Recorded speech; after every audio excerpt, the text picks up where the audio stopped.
Rashid Tanko Computer is NDC's Deputy Director of Elections and IT, is joining us on Zoom right now. I thank you so much. You were in that meeting earlier today, both the NPP and the LPG as well. What was discussed at this last IPAC meeting ahead of the Tuesday by-election?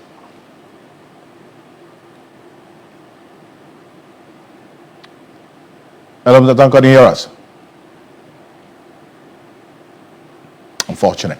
We'll try to establish connection with Rashid Tanko again, but hello? Can you hear me? Alfred, yeah, I can hear you. I can hear you now. Perfect. I was asking you were at this last IPAC meeting in Akwatia. What was discussed? Very well. Let me say good evening to you and your cherished viewers. We had a very fruitful discussion today in Akwatia concerning the upcoming 2nd September election. It was held at the District Assembly of Akwatia, that is the Jambo District Assembly. The 3 political parties were there.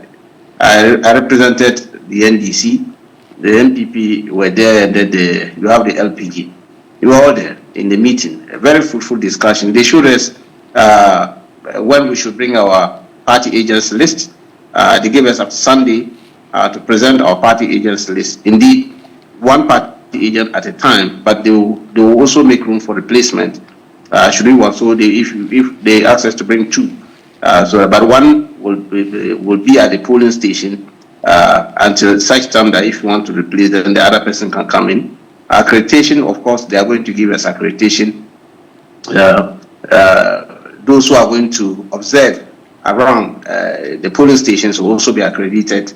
We discussed all these things, and then the security architecture for the area, how it's going to pan out on that day. It was a very fruitful discussion. I mean, we were very pleased with the plan put together by the EC for the D-Day. We were very pleased with them. I see. You talk about the security architecture on that day, and that's where the NPP also raises concern. They say they've got some intelligence that you, the NDC, you're planning to infiltrate the security deployment for that day with some of your people to do your bidding on that day. Did that matter come up at the IPAC meeting today? That is, if you had a meeting with the IGP there as well. Well, nothing of that nature came out for discussion. I was even surprised when I heard their press conference. You see, the NPP, they are not learning from their past mistakes. They should stop the press conferences and join us at Akwatia for the campaign, and then they will appreciate what is going on in Akwatia rather than doing press conferences in Accra. But they are campaigning. No, are they not campaigning on the ground? Well, they are virtually not there, because what I'm seeing is that they are relying on press conferences in Accra. That press conference was needless. It was just a baseless accusation against the ADC. In fact, we were Alfred today. I led the training of our party agents. Today, after the meeting with the political parties, with the Electoral Commission, we had planned to do our training today. We zoned the constituency into four zones, so that we can train our party agents within the zones, and then party officials who are going to man the polling station on the D-Day. So today has been a busy day for me in terms of the training of the party agents. Then you people go and hold press conference and say we are training tax. I don't understand them. They are not serious people at all. But even I snapped one of the training session and put it on my timeline. Right, but you're saying that you were training your people and so on. They had reason to address this press conference. They enumerated a number of issues which they expect to be addressed, including the security matter that you talk about. That's of concern to them as a political party. Why are you saying that they are not being serious? If that is of concern to them, these are concerns that they want to address before the D-Day next week, Tuesday. I'm saying that they needed to be around here. It appeared those who represented them did not brief them in Accra what we discussed in the meeting. Otherwise, why would they go and mess up themselves with that kind of press conference? Their people were there. 2 two of them, NPP, I think one of them was their former chairman, and the other person says he was the former director of election and research, or so. Two of them who represented the NPP there. So they should have given them briefing of what transpired in the meeting, so that they'll stop this needless press conference they have over there. So we're training our party agents today. Right. We look at the training session, we are using dummy pink sheets to train them. It was public places. In fact, two of the centers were churches. We used. I'm sorry. So you're saying that these matters of security were also discussed at this IPAC meeting, and some assurances or resolutions reached. What were those? Alfred, that's why I'm saying that their press conference was completely needless. In fact, it was not even needless, but baseless. Baseless accusation. The training he's talking of, I've just told you that we did training for our party agents and officials who are going to man the polling stations, which is constitutional. Party agents are allowed, and we have to train them. We have told them at the meeting when we met with the IGP and top policemen that NPP should go and train their party people. Because they don't train them, they come on election day to mess up everybody at polling station because they don't understand the electoral process. We don't do that. We invest a lot in training our party officials. And indeed, today, that was what we're doing. And we did it at public places, known by everybody. Go and check on my timelines. You will see the pictures there. People holding pink sheets. We're training them. You don't go and say that we're training tax. You will not train your people. Then you jump into the fray on Tuesday and go and be asking ignorant questions at the polling stations, creating confusion there. In fact, the IGP and his group are up to task. We are here in Akwatia, and I can assure you, the police are all over the place. They are manning the posts and checking everybody. In fact, my vehicle was searched 3 times today at 3 locations. I didn't stop them. That's their work. But they know me. But I will allow them to do their work. They are professionals. Okay. And so, I appreciate you for this. And I know you are in there, in the constituency. Tomorrow we're going to be there on the ground as well. So we're building up strongly to Tuesday. We'll talk some more on this. Thank you so much for joining us. A member committee set up by the Health Minister Kwabena Mintah to investigate an alleged assault at Rachel Hospital has found no medical evidence that Rejoice Chuchu Bote, a rotational nurse, suffered a shoulder dislocation, as claimed. The probe followed a viral video showing a clash between hospital staff and relatives of a patient at the emergency department, raising public concerns and condemnation. Presenting its findings, the committee chaired by Dr. Lawrence Ofori-Boadu noted that the medical records showed no fracture or dislocation and that the injuries were reported a day after the incident on August 18, 2025.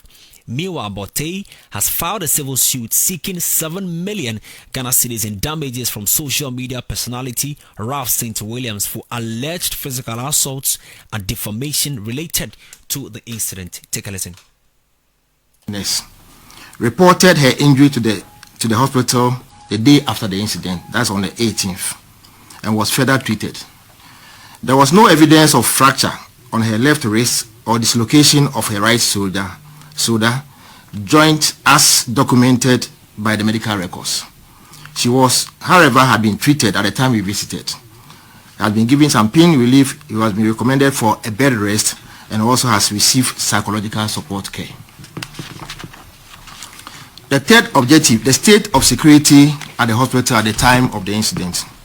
Honorable Minister, the committee finds out that the security at the emergency department was grossly inadequate at the time of the incident. The hospital security arrangement of 1 private security personnel per 12-hourly shift at the emergency is inadequate, considering the volume of human traffic at the Greater Accra Regional Hospital emergency. A police post that is found at the premise of the hospital but situated far away from the emergency is also of concern. And the system is that anytime they have such altercation, the hospital has to rely on Adabraka Police Command to call for help. And that's exactly what happened in this instance.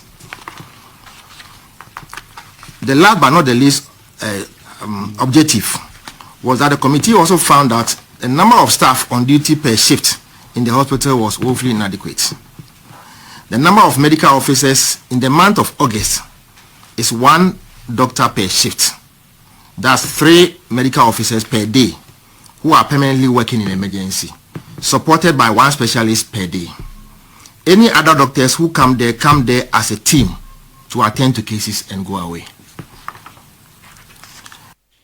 So that's the committee report being presented to the Minister for Finance, and I've been joined on the phone by the Public Relations Officer for the Ministry of Health, Tony Goodman. Mr. Goodman, grateful that you joined me on the phone. I'm sure that Ghanaians are excited about this report because the Minister assured of Ghanaians of this report to be given to them publicly, and it has come. So I want to say kudos to you. But where do we move from here now that the report says that the sadness, suffered no fraction? Thank you. Good evening to our listeners. For us, we are looking at improving upon service, also strengthening the kind of system we have currently. The other aspect, as we said from the beginning, is to make sure that whoever is involved and feels that they have some injury whatsoever, we have assured that we take care of, because that is the purpose of the hospital. Sure. We will do that. But the other aspect, which is strengthening the system, we will also do that. The minister has announced that from now, he's going to make sure that the committee is implemented to the latter. So we are happy with this report and believe that this is what we need to do. If we promise people that we're going to deliver upon something, we do it, and then we give them the result. Well, like I said, kudos to that. But how do we ensure that going forward we have adequate security to deal with some of these matters, and also the conduct of the nurses as well? Though there was no delay in attending to the patients, but going forward, of course, this is not a first time we've recorded nurses delaying to attending to patients. Nationwide, how do we deal with that matter as well? It is a matter of concern to all of us. What we want as a country to improve upon our service. We believe that the nurses and health professionals we have best ones among them who are doing well. Unfortunately, 1 or 2 persons who we call the bad lot are not actually helping the sector develop.